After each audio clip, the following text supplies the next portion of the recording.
Probably it was a mixture between the holistic approach and some of the medicines I did, but the mind-body approach was the last piece of the puzzle for me. And I do recommend it to people because even if it's not your sole solution, it's not going to cause any damage. And it's so empowering to actually understand what is wrong with us and how our brains work and how our body tries to protect us. And I do believe that we're not meant to be feeling bad forever. Hi everyone, my name is Inês. I am based in London and I'm here to share a little bit of my health journey with chronic UTIs and chronic vaginosis. I had a very long journey, so I will try to summarize it as much as possible. And the reason why I decided to share my story is because I know I've been in that position, and I know that when we're looking for information about these conditions, there's a lot of people that have been trying for a long time, that they don't get better, that there's no progress, and it is very tricky to find positive stories. And I do have a positive story. I am now happy to report that I'm feeling good, and I'm not facing the issues anymore with both UTIs and chronic vaginosis. So I just wanted to share that, and hopefully my story will bring some hope to people that are still struggling with it. But basically my journey started with in 2020 I started getting UTIs, mostly triggered by sex, and I would get them quite strong. A lot of like stabbing pain. Once it started, I would start to bleed too. So it was really excruciating pain. But it would get sorted by antibiotics. So I didn't think too much of it in the beginning. They weren't super frequent. So I would just get it fixed with a course of antibiotics. But then as time passed by, I started having a lot more episodes, a lot more UTIs. And despite all the routine that I would have to prevent it, as doctors tell you, as you find information about this, I would do everything and still get it. So it started really being a problem in my life. As I started having more and more episodes, what also happened was that in between infections, I would get these lingering symptoms. So basically it wouldn't be a full-blown episode, but I would get a lot of bladder pressure, a lot of urgency, and that would just linger around. Then fast forward a few years, in 2023, in the beginning of the year, I started getting these lingering symptoms every single day. So I was always feeling uncomfortable. I always had this bladder pressure, this urgency. It wasn't the full-blown pain that I get when I get the UTIs, but it was just this lingering, constant discomfort. I had done already a cystoscopy at this point, which came back clear. The doctor just told me that there are some women that have more tendency to develop UTIs and that I just had to be more careful, that I could stop drinking caffeinated drinks to see if it helped. So not really a very helpful piece of information. And this is when I kind of saw that I was going to have to do my own research and understand what was going on. And it's also when I came across the community Live UTI Free, which was extremely helpful. I understood that I wasn't alone. I understood there are so many women struggling with this kind of problem. And I also understood there are professionals that can help you with this. So I started seeing a nutritional therapist at that time because I thought that maybe the holistic approach could help me out. And when we started discussing my case, she kind of had the theory, which is what I thought was happening too, that because I had so many UTIs in a row, my bladder lining would be quite inflamed at that point, and I kind of needed to work on restructuring it and giving my body a chance to heal. And it didn't necessarily mean that I was having a UTI at that point. So we went with that theory, and I did a lot of lifestyle changes, mostly around my diet, around the way I rested, a lot of different things that I little shifts that I did in my life that actually make me a healthier person. And to this day, I keep them even though my health issues are fixed, because I think the holistic approach is really important. I also started supplementing. I did some probiotics, and step by step, I just started to take control of my own health. I did start feeling better after doing this, so I was quite hopeful about it until I basically started having vaginal symptoms too. And this was new to me. I had never had any thrush case. I know it's very common for most women. For me, it was never a problem. So I was quite surprised. It was almost like, okay, now I'm getting my bladder fixed and I'm having another type of problem. But, because these two issues are so connected, and it's also in terms of discomfort, it's all in the same area. So sometimes it's hard to understand if it's coming from the bladder or from your vagina. So it's like it's really tricky for us to understand. But at the time I went to my GP and I thought I was having thrush, which is very common. They don't even test you for it. They just give you an OTC treatment, which I started doing. I had some relief, but then the symptoms would come back again. And this kept on happening for ages. And once I actually got tested, I was clear for thrush and I was still having symptoms, which was really tricky for me to understand. I kept on doing the holistic approach, trying to address the problem as being candida, but things weren't really working out. And then in my endless online researches, I found information about this condition called cytolytic vaginosis, which mimics the symptoms from thrush, and I wondered maybe that was my case. So I started looking for a professional that could diagnose for that, and eventually I got diagnosed by a specialist in London. There's not many of them, so I think most of us are diagnosed by the same person. And basically the issue with CV, with cytolytic vaginosis, is that there is no cure.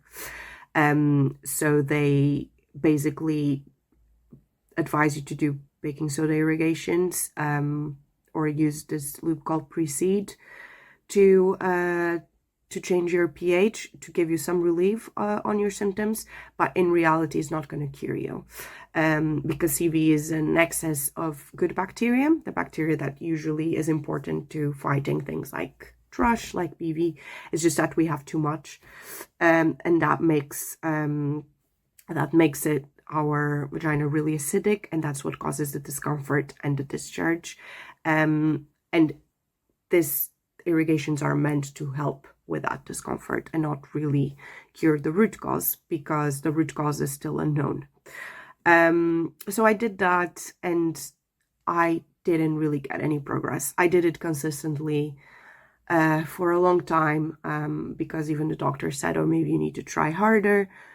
I tried really hard and I kept doing the whole holistic approach and working with a nutritional therapist, and nothing was helping. And to this point, I just got really frustrated. And I started trying everything. I started trying tea cleanses.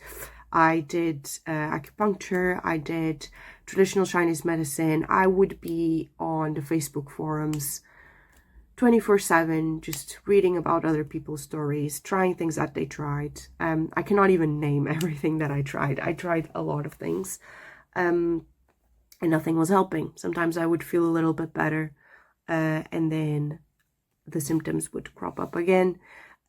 These were constant, was every single day. I would have days that were worse than others, but it was a constant discomfort. And this meant that my life changed completely. And at the time I didn't realize, but now looking back, I know the impact that it had in my mental health. So my health became my whole personality. The illness became my whole personality, because I really enjoyed, for example, dancing. It was one of my biggest hobbies, but because it was so uncomfortable to be there, and I had the bladder symptoms, I stopped. I stopped partying. I stopped drinking alcohol. I was afraid of eating a lot of different foods because there's so much information online about the food that is bad for CV, bad for thrush, bad for UTIs, and sometimes it's contradicting. So I was just afraid of eating.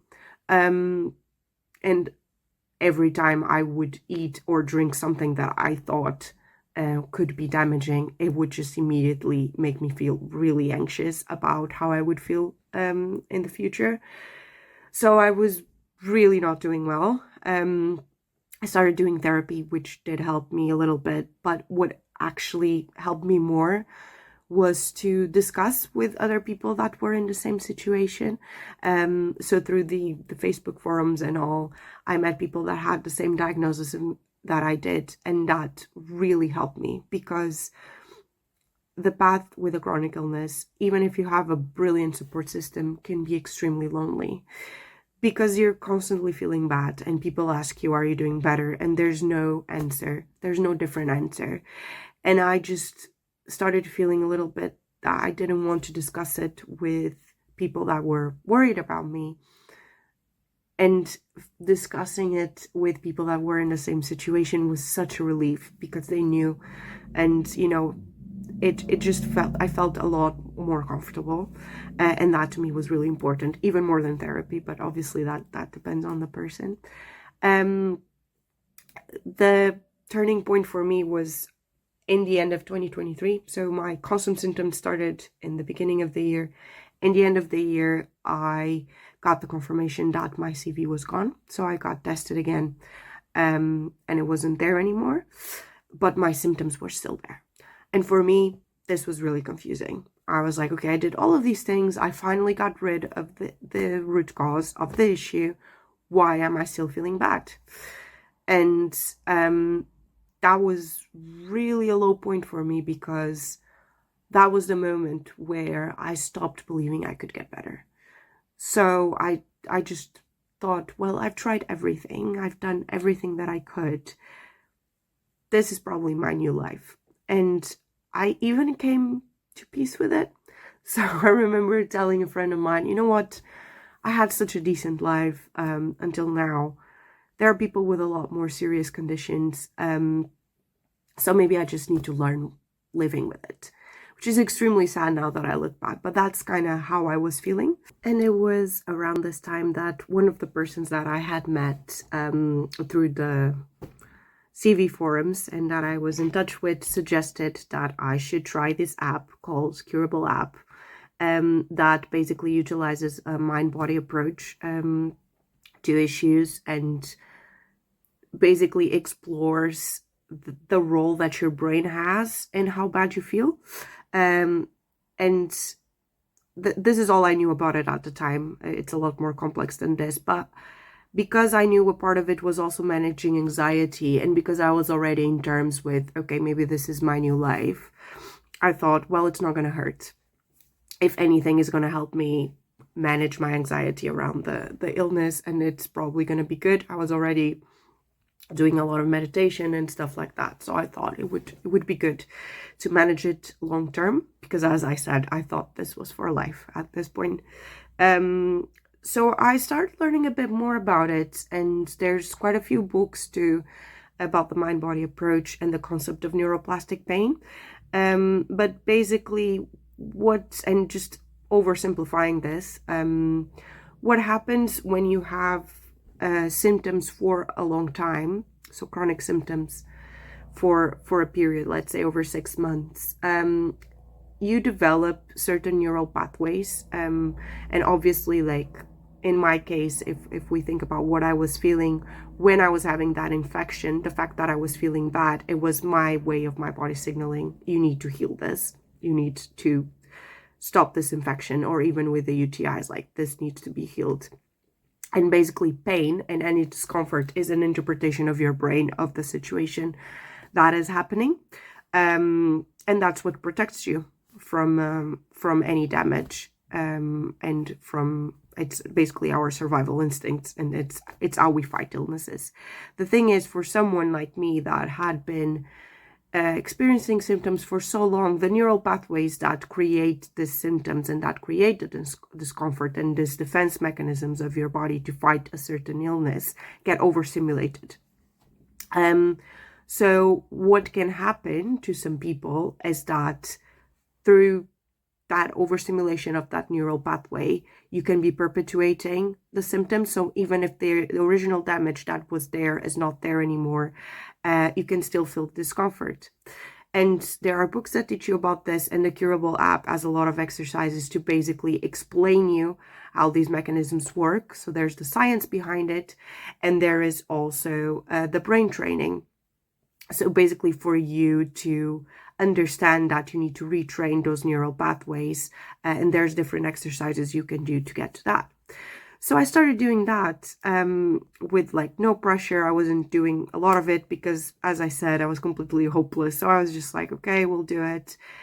And it was after I was doing these exercises for a couple of weeks that I started having my first symptom-free days. And at the time, I didn't tell anyone because I didn't want to jinx it. But I was just so surprised. And, you know, it wasn't from day 1 to day 2, I get better. No, it was a very gradual process. But as I start having more symptom-free days, I was like, oh my God, it is possible to feel normal again. And I just started thinking that maybe this mind-body approach was actually the way to go. And I started doing it more consistently. I had my ups and downs. I had a time where I was already feeling 100% better, and I had again a flare-up. So it wasn't an easy journey. But at that point, I already knew it was possible. And after 1 year of like constant symptoms, the fact that you start having certain days where you don't have it, it makes you believe again. So that cycle of anxiety and all of it was broken by that time. And I still do the exercise sometimes. I'm still like overly sensitive around that area. So there are a lot of things that trigger me, that trigger my discomfort, but I know I can get it under control. So it's a completely different situation from what I was living 1 year ago. And if you ask me, okay, do you think this mind-body approach would work from day 1? No, I don't think so. I think I had to cure the infections. I had to restore my bladder after so many infections in a row. I did have to sort out my CV. Probably it was a mixture between the holistic approach and some of the medicines I did. But the mind-body approach was the last piece of the puzzle for me. And I do recommend it to people because even if it's not your sole solution, it's not going to cause any damage. And it's so empowering to actually understand what is wrong with us and how our brains work and how our body tries to protect us. And I do believe that we're not meant to be feeling bad forever. Like that is just, it doesn't make sense. It's just that it's very tricky to find solutions. So I think to me, it was a mixture between persevering with the holistic approach, also treating my mind, and just breaking the anxiety around the whole process. And I know everyone is different, but I do think it's really worth it, taking care of our body as a whole, because it goes through a lot with these things. And when I say our body, I should say our mind too, and do not underestimate the impact that these kinds of things have in our mental health. Hi, I'm Bianca from Love. I hope you found this video helpful. There's no single approach that will work for everyone when it comes to health, so I invite you to watch more patient videos here or read more stories over on our website, liveutafree.com, and take what resonates with your journey. Remember, it's always best to consult with a clinician before trying something new. If you'd like to share your own story, please get in touch. Our info is in the description. And feel free to reach out with any question about patient stories, finding a clinician, or your own personal experience. Also check out the description below for more helpful resources.